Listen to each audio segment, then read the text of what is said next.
Hello, Erbil, and welcome to Badwi Crypto. How are you? Doing great, Badwi. How are you? Good, good. It took us a while, but we're finally here. We booked it a couple of times, but we finally made it.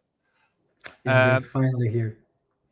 Just a quick one. For those who don't know you, can you briefly introduce yourself and Huma Finance? Of course. So my name is Erbil. I'm co-founder of Huma Finance. I've been in the Silicon Valley for about 18 years now as a technology entrepreneur. Early on, I was leading emerging markets growth at Facebook, got Facebook to 1 billion users. And then I was head of products and growth for Lyft, which is the competitor to Uber in the US, and I got them to IPO. And afterwards, I was chief product at Earnin, which was one of the fastest growing consumer fintechs in the US. And that's where we got the idea of Huma Finance, as we were realizing the fintechs that still has to use the traditional infrastructure, traditional payment rails, are having a lot of challenges to build the best experiences for the users, but also make them economically better than the traditional alternatives. So we decided to build a completely new payment infrastructure and payment finance network using blockchains and stable coins. This was back in 2022. So myself and a few of my colleagues from the same company, we left and start building Huma. And Huma is the first PayFi network, payment finance network. We are the backbone for large payment institutions that are doing remittances, like Lulu in UAE is one of our clients that are providing a lot of their services now with a backend powered by the Huma protocol that's utilizing stable coins and blockchains. We also provide services to card businesses. So anybody who is issuing stable coin or digital asset backed cards use our services to plug into the networks and the traditional networks to settle with the merchants and settle with networks like Visa and MasterCard. So this PayFi network that we have built has grown to $5 billion in volume right now, and we expect to grow to $10 billion in volume by end of this year. 10 billion? $10 billion in volume by end of this year. And yeah, there's just so much more for us to build. As you know, stable coins are growing fast, and a lot of fintechs and payment institutions want to be able to utilize this technology, but they don't know how. So, that's where we come in. Okay. So you're the infrastructure that they use pretty much to benefit from the payment system in the crypto world. That's right. Get it to the real life in a way. That's right. What differentiates you from Swift or ACH or whatever? What differentiates you? Like, if you want to pinpoint something that differentiates the PayFi or Huma to Swift, what do you consider that? Yeah, today actually there are three things that differentiates from Swift. A great question. First of all, Swift is just an information network. It's not a transfer network. So transfer happens through the banks that are plugged into Swift. And those banks actually use your money, but we use my money that we put into the bank accounts. They give us nothing back, right? But they use the money. They take some back. They take some out of us. That's right. They give nothing back. They usually take something out of it, and then they use that money to use as liquidity to settle the Swift network transactions and to also use it for investments and other things. But we see none of that profit back. They keep all of it. And the second thing is banks only work 5 days a week and during the banking hours, but these banking hours don't overlap. So if you're actually doing international Swift, the problem is if it's a holiday here, I cannot send the money. If it's a holiday there, the money doesn't go through. And every single time I need to do Swift, especially when I really need to do Swift, it might end up taking 4 or 5 days. Sometimes the money gets lost. Nobody knows where the money is, right? It's a huge challenge for large payments institutions. They have to move money every single day. Amazon used to pay suppliers in Asia. They have to move money every single day. Today, they have to go through 3 hubs, right? They have to go from US to UK bank. They have to pay a lot of money. UK, do some exchange transactions, FX transactions. From UK, go to Hong Kong. From Hong Kong, go to the regional banks or regional distribution partners. It takes so much money, so much effort, so many people to do this. With our solution, Amazon can press one button and the money shows up in a few hours in Asia, wherever they want. This is the power of the PayFi network, because it works 24/7 and it has built-in liquidity. What it means is, Badwi, you want to put $1,000 into this network, and if the network is making, let's say, 10%, 15% yield, you get majority of that yield back as the depositor. So it also provides this yield opportunity to anybody providing liquidity into the network to help settle these payments, and the people end up getting majority of that revenues back in terms of yield. Look, this is all great, and especially now we've all heard Larry Fink when he came into the tokenization of real world asset, and he's talking about tokenization of the stock, which it's starting to happen. You can see stocks now you can do it on Solana, pretty much go on your Phantom wallet, swap from your fart coin to a stock. So which is funny, but it's happening now, and the adoption of tokenization of real world asset, that's helping. Larry Fink said it like almost a year ago. He wants 24/7 stock trading. He wants transfers 24/7, and this is actually a need. Like in the US or Western world, you're in the West, I'm in the West at the moment. Like banking system closes weekend, Saturday, Sunday. For example, in the Middle East, where most of my audience is, banking system mostly close Friday, Saturday. So there's a gap there. Like they're operating Sunday, but they still need to do their banking. They still need to work. They still need to do that. So the having it 24/7 is extremely, extremely helpful. And that's, I believe, is what's bringing it faster adoption. And to be honest, stock exchanges would love that. Everyone would love it. Reason is, again, they're making money 24/7 now instead of 5 days a week. They're making money 7 days a week. So they're getting their cut one way or another. That's right. Now, like anybody who is trading, right? This is actually a great point that you're making. Anybody who is trading, if they're not able to take positions over the weekends sometimes are the most dangerous times, right? If you can't take a position, if you didn't hedge your position beforehand, you might be exposed, pretty much. So you actually want to take a new position over the weekend, you just cannot. So 24/7 infrastructure, 24/7 settlements actually solve most of these problems. One of the biggest French banks came to us for the same exact reason. They said, just inside the bank and within our network, we had to make asset transfers all the time, and we had to make this transfer sometimes over the weekends. Today, using our own bank's network, we cannot. Yeah. Right? So this is like the reality. 100%, and there's the delays and all that. So no, and the cost involved. Like everyone takes a cut, it ends up being extremely expensive, which is an issue. How is Huma making stable coins more practical for like daily needs, especially in the regions with limited access to banking? How do you work with those areas and regions? Yeah, great question. So one of our biggest partners and use cases right now is stablecoin or digital asset-backed cards. So people who doesn't necessarily have large banking infrastructure or don't want to use the banking networks, as long as they have a wallet, as long as they have some stable coins or they have some digital assets, they can actually use a card that's issued by Visa or MasterCard, and they can just use it anywhere as if they're using fiat. And we're doing this solution right now with Rain. So Rain is one of the infrastructure providers for stablecoin backed cards, and we're working with other partners on the Visa network to also issue their cards and distribute these cards, because you need a solution like Huma to be able to back these cards and make sure those merchants get paid not in just stable coins or digital assets, but they get paid in whichever currency they want. So we provide the infra for these solutions as well. All right. How about we reverse it a little bit? So that's how they pay out. But how can we onboard we have a lot of areas in the Middle East and in Africa and in a lot of areas where onboarding USDT or getting access to USDT and putting it on a system or on somewhere. Do you have anything that you're helping in that side, or just the payment side?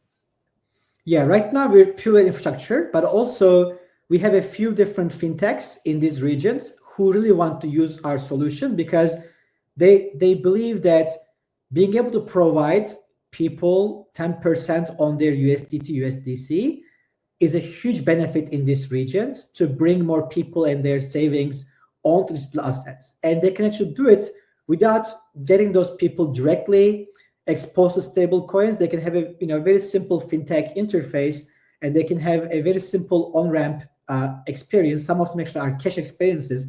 So we just had a call today with a partner who is bringing a lot of the Opera browser users in Africa especially, to use digital assets in a simple way. And they want a solution that people can on-ramp with cash, but then their cash turns into behind the scenes USDT, and they get 10% yield on that, right? Like, this is a huge enablement for 300 million Opera users in that region. Yeah, we have. Look, my background. I don't know if you know. I'm born in Dubai, but I'm originally Lebanese. In Lebanon, we had a major crisis with the banking system. Like, the banking system fully collapsed. They stole the money, everything. So now there's literally zero trust in the banking system, and you can't put your money. It's a cash economy, like fully. If you go to Lebanon now, it's only cash economy. No one uses the banking system, which is extremely dangerous because you don't want to walk around with money all the time. But at the same time, you have no choice. That's what's the problem. There's a problem there, and there's no trust with the government because of corruption. So having something to help onboard with cash, or onboard that money to the system, to the on-chain, for example, to be able to use USDT is key. I think that's a lot of the third world country face the same thing Lebanon faces, which is lack of trust in the financial systems and the banking system within the country due to corruption and a lot of things. But that's key. That will help a lot. 100%. And we see this all the time. We are based in California, Silicon Valley, but we have presence in actually Dubai. We have partners in Dubai and a team in Dubai. We have a team in London. We have a team in Istanbul. We have a team in Hong Kong. And our team travels around the world quite often, because when you think about payments solutions and payment challenges, actually, MENA region is one of the biggest regions in the world. Latam is one of the biggest regions.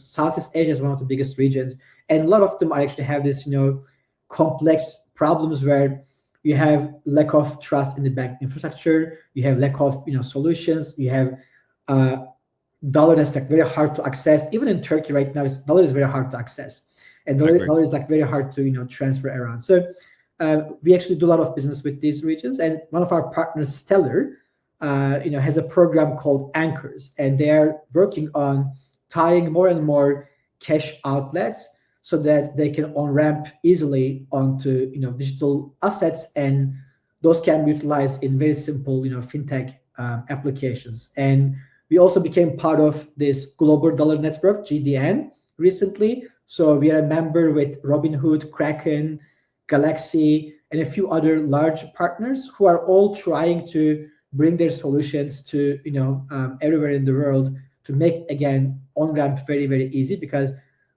to be honest, on-ramp is one of the biggest problems of the ecosystem. Yeah, I agree. What sectors do you see most adoption in, like payroll, remittance, savings? What sector do you see most of the adoption happening at the moment? Yeah, so right now we see about like a $4 trillion or so opportunity in the remittance business, because as you know, with the wars going on in the region as well, a lot of people are displaced, and this unfortunately is the case, and those people need to remit, they need to send money home. This is the reality. They need to send money to different parts of the world, and remittance actually is a growing business, and the cost actually is still prohibitive in the traditional sense. So we believe with our infrastructure we can drive more growth and reduce the cost and make it much more efficient. So we see so much growth in there. And also, as I mentioned, cards, we see more and more card payments happening everywhere, but the merchants are still not able to access the money when somebody buys something as easily or as cheaply. So we're also seeing a huge role to play there, and it's like a $15 trillion annual business opportunity for us to provide more of these services to the card networks and the merchants as well. And then the last one is, to your point, savings, because we see that everywhere in the world we're seeing more stable coins, And we see, we work very closely with Circle today as well. Their effort into pushing USDC everywhere around the world.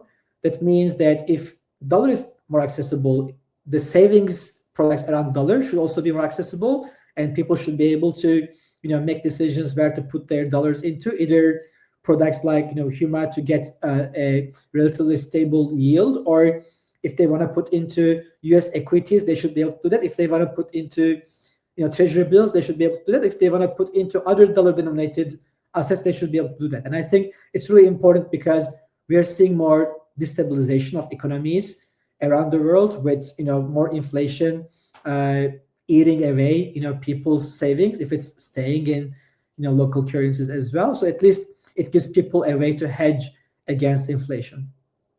Question for you. You said initially in the start the remittance is, to be honest, that's the way I'm using it. To be honest, if I want to send money to my parents or family overseas in Lebanon or wherever, I actually use crypto nowadays. Like it's part of it. Awesome. But I'm a crypto native now. But for the average person, it's a little bit hard because they don't know how to use wallets. I don't know how to use exchanges and all that. It's a little bit harder. Now, you told me you had a partnership with XLM or Stellar. That's right. Stellar used to have some sort of, I don't know if they owned or they were partners or something with Western Union. Is that still the case or no? Do you have any idea? Yeah, so they were partners with Western Union. They also are part owner of MoneyGram. MoneyGram. Yeah, they are part owner of MoneyGram, and they basically today you can use Stellar Network through a MoneyGram wallet. So if you download a MoneyGram wallet, digital wallet, and some of them actually are built into the MoneyGram app, you can send around stable coins that's actually built in. Okay, beautiful. That's great. Now we're seeing major shifts in the crypto world. Obviously, Trump came. I don't know how's that working for you in California, but he's promoting a lot of pro-crypto policies. Some of it, I see it like, to be honest, it's crime season with his meme coins and stuff. Like it feels a little bit off for me, but at the same time, a lot of things overall, it's positive compared to Gary Gensler's time. Like totally. with the huge difference. 100%. So there are a lot of pro-crypto policies, and BlackRock is again pushing a lot of tokenization of real-world assets. Now, how's Huma navigating in this evolving landscape while staying compliant? Because with the finance or PayFi, I don't know if it's under the DeFi or under like PayFi is a sector by itself. I'm not sure. How you stay compliant? Because that's usually comes under scrutiny, like hugely. And you're facing big players. Like I know you're trying to be the infrastructure, but there's a lot of big players eyeing that. A lot of banks eyeing that particular sector. They don't want to lose control. Let's be honest. You're cutting off the bank. You're cutting off some of their money. And the BlackRocks, the JP Morgans, the all the Wells Fargos of the world, they're not gonna easily take that. How are you gonna be able to compete and stay compliant? That's my question. Very, very good question. So maybe let me break it down to a few things. And PayFi, first of all, let me address that PayFi yesterday was defined on CoinMarketCap as a category. So yesterday was the first time PayFi was defined as a category on CoinMarketCap. We're very happy about that because it's really shows that this growing sector is something they cannot ignore anymore. But if you think about what it is, it says like elements of payments, elements of DeFi, elements of RWA. So let me go into the second question, which is compliance. Compliance is critical for us because for us to be able to service these payment institutions, some of these large institutions, we have to be 100% compliant because they will never work with a non-compliant party. And just to be able to do that, we actually acquired licensed companies, in different parts of the world to be able to provide compliant solutions to those partners in those jurisdictions. And even though I know you mentioned, Trump and what he's doing with meme coins as crime season, I was at the Trump dinner, that happened month and a half ago. And the reason I went there, is actually to learn how he's really seeing the future and what his plan is for the whole crypto ecosystem for the future. Because for us to be able to continue to provide the services, we need to have a certain understanding of where the regulations are going, right? Where his mindset, where he's right. looking at, what exactly. he's Exactly. Just so I was able to, at that point at the dinner, I understood that one, he's very serious about the Genius Act, the stablecoin compliance, that's going into right now House because it passed Senate, and if it goes through, it creates a framework that a lot of countries in the world are going to replicate, which is an amazing thing because it makes stablecoins immediately more useful, not just for US institutions, but also for everybody globally. And I went to Korea afterwards to meet with some of our partners and to meet with the regulators there because we're onboarding some new partners in Japan and Korea. And literally, it was the election time for the new president.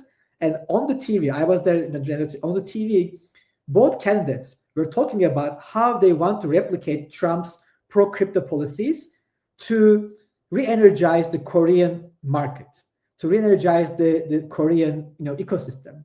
And they believe that this is really important because Korea has always been leading digital payments and digital consumerism. And with this, they can actually open up the Korean businesses more to the global world. And I was so happy to see that. And what happened is right after the new president got elected, the first act he pushed through was a copy of Genius Act for the Korea ecosystem. So we are seeing it already happening, right? We're seeing already happening, and obviously UAE is one of the most progressive ecosystems. Leading ecosystems, right, when it comes to stablecoin regulations as well. So we're very bullish in terms of what's happening here. And the last question you had was, how do you partner with these large institutions? It's actually a very advantageous position, where we are in. BlackRock would never be able to do what they're doing right now without the help of Securitize. What is Securitize? It's another technology company down the road in San Francisco with maybe a few technology geniuses, and they are providing all of the solutions to enable BlackRock to do what they're doing. So same thing for us, right? We're working with some of the largest card networks, some of the largest financial institutions to provide them with the capabilities which they cannot build in-house. Because even though they know that this is the future, they have built a giant company with 10,000 people who have no clue how to actually utilize the technologies. And they actually are afraid to break things internally. They are much better off by outsourcing some of these solutions and making sure that actually all of those are working at scale before they even pretend like they can build this in-house. So we are getting a lot of inbound for that reason, and we're happy to work with every single one of them because eventually I don't want to be a bank. I don't want to be any of these large institutions. I want to continue as a technology enabler and provider, and with a 40 people team, I can build solutions that are overnight billions of dollars in transactions. Great. Yeah. Look, you're doing something I feel like very similar to Ripple or XRP. How do you compete? If you want to do Huma versus Ripple, how do you define that? How do you see that? What's your differentiation from them, and is there anything you learned from them? Totally. I think I have a lot of appreciation for Ripple because they taught us, what works and what doesn't work. They have been in this business for about 12 years now, and they have built, unfortunately today, a very archaic and very old, infrastructure that was like the first version of what blockchains looked like. That had a few elements that didn't necessarily work out. And today, most of my customers are coming from Ripple. They tried the Ripple solution. It didn't work out for them, and they're coming to our platform, and they're very happy. The reason is Ripple built a solution very early on, but that was based on the understanding of blockchains, at that time. And it also used this token called XRP for every transaction. And we know today it's very hard to use any asset outside of the widely available stable coins for any of these large-scale payment solutions.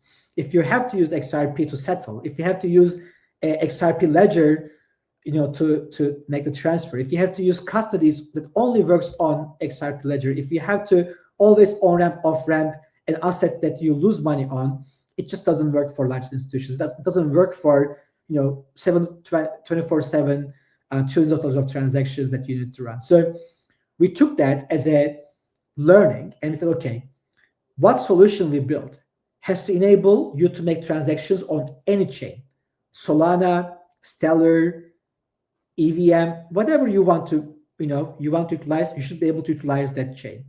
Stable coins, you should be able to choose between any stable coin that works for your business.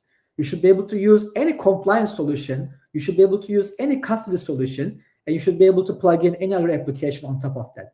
If you build an open stack, which we call it the PayFi stack, the open PayFi stack, if you have an open stack, then we can have all these partners, right, bring their solutions to the stack. They're all composable, they're all compliant. And as a person, or as the Visa or MasterCard or Western Union or whichever payment institution, looking at solutions, you can actually choose whatever is right for you. Maybe you can choose different components from different layers depending on the use case you have, depending on the region you have.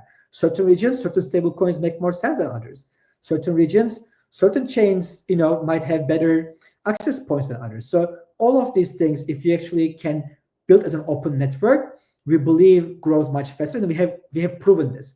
We have grown in the past 1.5 years so much faster than anybody else has grown. And Ripple in 12 years has done $60-70 billion of payments volume. We'll pass that point in less than a few years. Technology has moved, and plus Ripple got killed with Gary Gensler. Like, they absolutely got smashed. I have to admit, I'm not an advocate of Ripple at all. I'm not a supporter, but just like I give credits where credit is due. I'm not an investor, and I'm not an investor in XRP or anything. But XRP did the huge favor by taking on Gary Gensler. They're the only one that stood in his face for so long, while everyone was like shying away from the fight. They took the fight. Cost them a lot of money, but they have one of the most the followers of XRP, and they love XRP, like absolutely love them. I'm not an investor. I'm not a part of the team, a part of the gang, as they say. But yeah, they have diehard fans. So diehard. Yeah. Like, there's them, and there's the Cardano as well of the world. Like, I was like, oh my god, like they adore their tokens. That's right. All right. A question for you. I'm actually interested. I was going through, before I was preparing for meeting you in the interview, I was going through CoinMarketCap and some things and checking Huma Finance, and I saw your contract is on BNB, correct? It's a multi-chain contract, the Huma token, mainly on Solana, but also on BNB, because our first launch was on Binance. And because of that, we also made our token available on BNB. Okay, so your first, because I know you're mainly on Solana, and I was going to ask you, why did you choose? So, like, one of the questions I want to ask you, why did you build on Solana? However, I looked at the CoinMarketCap, I was like, it's BNB here as well. So, just like I was a bit, I think. Now Solana is taking a lot of. They launched. We saw that the last week they launched the X stocks on the Solana network. They're the first network to do it. We've always expected Ethereum to be, and I still think Ethereum will have a major role. I know it's old technology. I know a lot of people have issues with it, but it's still going to play a major role. Major institutions are adopting it, are starting to use it. Why did you choose Solana? I know BNB is initially, but Solana is your focus, as you said. Why did you choose Solana and not Ethereum? Yeah, very good question. So, actually, we started building on Ethereum first. Huma, was first built on Ethereum, and I actually come from a background of EVM. In 2014, I met Vitalik at the Thiel Fellowship Program, where he basically, left high school and he got funded by Peter Thiel. I was a mentor at the Thiel Fellowship Program here in the Bay Area, and that's where he built Ethereum. So actually, I had a first hand experience seeing Vitalik build Ethereum, and I had experience with network. So the first version of Huma, we start building on EVM. However, very quickly we realized a few big challenges with the EVM Ethereum networks. One was the network is freaking slow, and transaction fees are not extremely high. Exactly. Sometimes it's reasonable, but sometimes it's so high that you can't run a payment service, payment infrastructure when sometimes you have to pay $20 for a transaction. It just doesn't work, right? It just doesn't work. You have to Sometimes have a lot more. Last more. season, Yeah. when the NFT mania happened last bull market, it reached like ridiculous, like Insane. absolutely ridiculous. Insane. Yeah. I lost so much money on Ethereum transactions.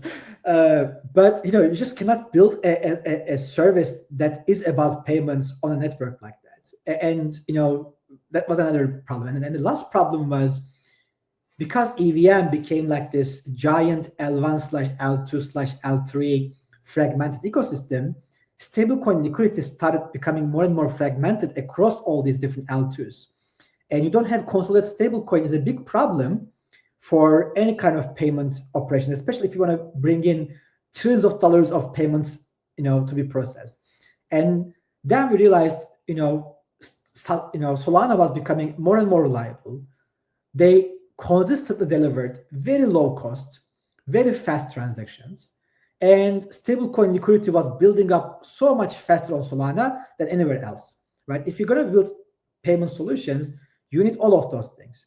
And it was a very easy decision, to be honest, to transition the network over to Solana. And since then, we have seen insane growth on the platform, because now everything is easier, everything is more reliable, everything is more sustainable. And the stablecoin liquidity, we don't need to go and pull our hair to bring liquidity from other chains and bridge and whatever.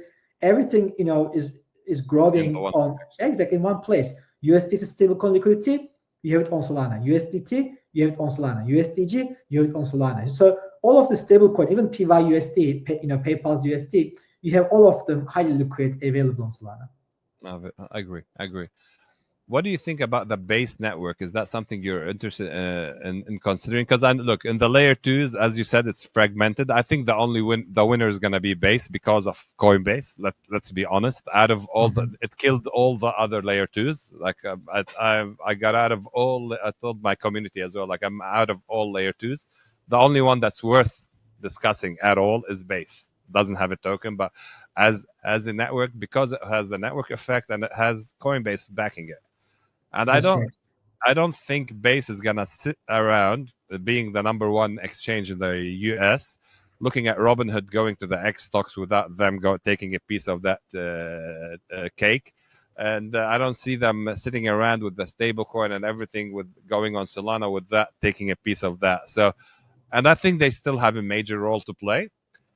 Personal opinion. I'm just asking a question, and I think it's worthwhile, since you already have BNB and Solana. I think Base is an area to consider. Again, I have totally. I have no relationship to them. I have I'm not sponsored by any. Just I'm saying. No, it's actually I 100% agree with you. So I actually have a lot of friends. So most of my former colleagues from Lyft and Facebook and other places, they're at Coinbase right now, and we have a very good relationship with them. I'm a big fan. I'm a big fan of what they're doing, and I know they're not going to stop where they are. I know they're very ambitious. They're hiring amazing talent. They're building new solutions. They're growing Base. They're growing Coinbase. They're building new departments. So I'm 100% bullish on what they're doing, and I think it's one of the networks that's going to become the most relevant in the EVM ecosystem. So it's just a matter of time as we build more and more solutions that are cross-chain compatible. Base is going to be an easy cross-chain partner for us. I noticed as well yesterday they launched something that was part of my live show today. To be honest, yesterday they launched, if you want to move any of your assets from Coinbase on the Base network, like let's say you want to put it on Aerodrome or connect it to your wallet or anything like that, it's zero fees as well. So that will bring liquidity to you as well. If it happens again, just an idea. Okay. I went to your website, I was having a look at it, and I saw a Circle support, Jeremy Allaire. You have some sort of relationship with them. Can you tell us a little bit more of that, and how did that shape Huma's vision? Yeah, I would say Jeremy convinced us to build Huma. So this happened, as we were leaving our previous fintech, and they called my co-founder, Richard, Huma co-founder, Richard, and asked them, we're looking for a chief product officer to help us with, growing the Circle, company and become a public company and mature our products, mature our platforms. So we're looking for, a product leader, a chief product officer. And he referred me as the chief product officer for Circle. And, through that process, I had a chance to meet with Jeremy. I, went to his house, and we had dinners and a lot of discussions, and I met the whole team and started even advising some of the team members. And I almost took their offer to become the chief product officer for Circle. And then, as I was talking to my today's co-founder, Richard, we realized, okay, there's actually a huge gap to be filled as the separate infrastructure that at the time Circle was not interested in building, right? Circle was building this, stable coin rails and stable coin and making it more available around the world. And we said, okay, I think, this is also very important, and we decided to build Huma separately. But because of that, Jeremy was very influential in convincing us, stable coin based solutions would be the future. And we partnered up very early on. They made a big investment in our seed round, and we committed to utilizing USDC, and we onboarded a lot of big partners to USDC as well, because our solution just makes it much easier to use stable coins for large institutions. And since then, we kept a very strategic partnership, and we're going to announce something very big next month together as well. So I'm looking forward to that. That was my next question. Yeah. That was my next question. So a big announcement coming. So there's some alpha we're taking up from this interview. That's right. So a big announcement coming next month. So we're just Any hints? Yeah. So as you know, Circle has built this amazing network. They call it the Circle Payments Network. And right now the network is relatively simple. You have some sender institutions and receiver institutions. But what really makes this network even more powerful, if you can have programmable components, modular, plugged into the network. So I think that gives people enough room for imagination for what a strategic partnership for that can look like. So that's what we're piloting right now, and we have a few actually similar solutions we're piloting like that. That's probably going to come out in the second half of the year, one after another. Oh, beautiful. It was great having a chat with you, to be honest. That's a lot of information we took about real world assets, about PayFi, about by the way, I looked at PayFi while you were talking. I couldn't find it on CoinMarketCap. I'll have a look at it afterwards. Okay, I'll send you the link. It should be there. Yeah, not a problem. I noticed a lot of projects. You mentioned you have offices in the MENA region, you have offices in Turkey, a lot of things. And the MENA region, I think, is one of the biggest regions in the world. I think that there's over 300 to 400 Arabic-speaking people around the MENA region and worldwide, to be honest. And a lot of crypto projects are opening offices in the MENA region. I can see them in all the conferences, Token 2049, all the conferences. You see them around the MENA region, but very few show support to that, whether it's educational, whether it's content, whether it's whatever, for the Arabic-speaking community. Is Huma doing anything to engage or support the Arabic-speaking community, whether it's educational, whether it's anything like that?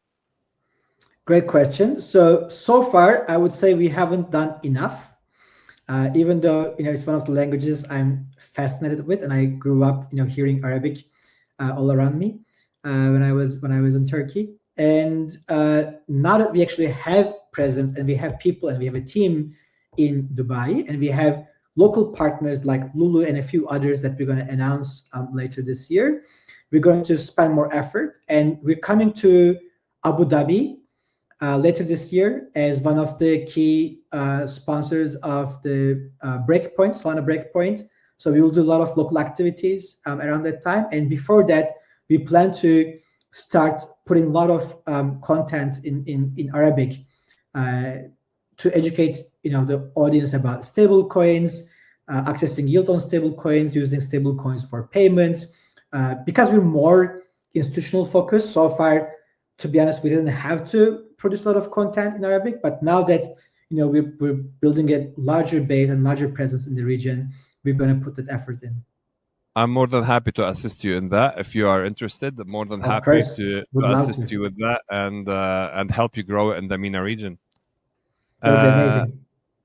Erbil, it was absolutely awesome having a chat. It was just more of a chat, to be honest. I felt like so relaxed, not formal, general chat. It was really awesome meeting you, first of all, getting to know Huma, because I honestly didn't know enough about it. I just had a little bit of research before the interview. It was great to see your partnership with Jeremy Allaire from Circle, how you were supposed to be the CEO, or you mentioned CPO, like it was CPO, sorry, before. Just for the community, whoever doesn't know who Circle is or Jeremy Allaire, Circle is the company behind the USDC, the stablecoin USDC, just in case you don't know. That's extremely good, and the major announcement happening there. So that's some alpha for the community. So it was really a pleasure. Would love to stay in touch, and we'll talk soon, I guess. Yeah, thank you so much. I really appreciate the chance to introduce Huma and PayFi to the audience, and hope to have another conversation sometime soon. Definitely. Thank you again, and we'll talk soon. Thank you.